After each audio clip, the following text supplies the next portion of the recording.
On your mark, the editorial board. No matter how careful you are not going to catch everything on your own. No editor is perfect, but you are especially not a perfect editor, since you also are the author in this case. Get another person to look it over. If you can get more than one person to examine things, that's even better. If those different editors are better at helping with different things, that's better yet. Pull in as many sets of cold eyes as you can, and you'll get as close to the perfect version of your book as you can. To be specific, see if you can't consult the help of authors, professionals in your field, clients and prospective clients, fellow thought leaders or other people you respect professionally, industry leaders and senior executives, professional editors. To the best of your ability, provide them with specific direction for editing and ask them specific questions of the work they return to you. You might have a given person focus on just one thing, or you might have them look at several items, but you should be purposeful in your direction in either case. No editor is perfect, but you are especially not a perfect editor since you are also the author in this case. #blog-to-book. For example, I asked Lisa Braithwaite, a client working on her own blog-to-book book, to review this as someone who is putting together her own.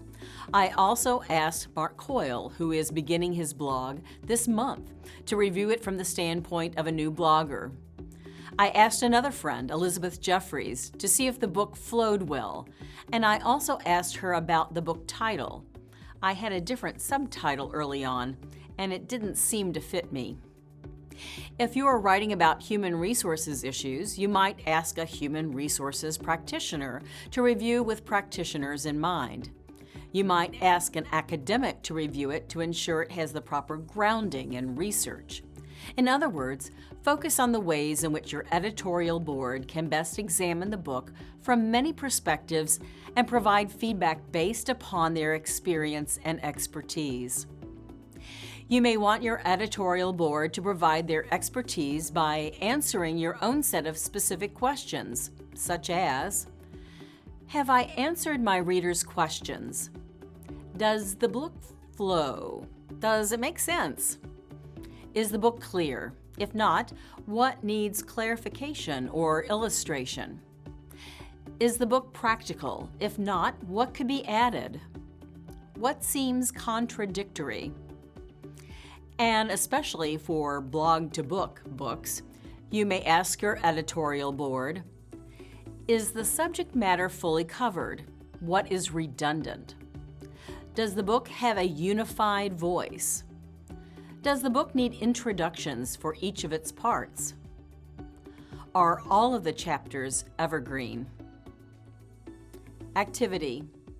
Create your ideal editorial board. Schedule a conversation with them and see if they are on board. Let them know what you want of them and the time period that your manuscript will be ready for their review.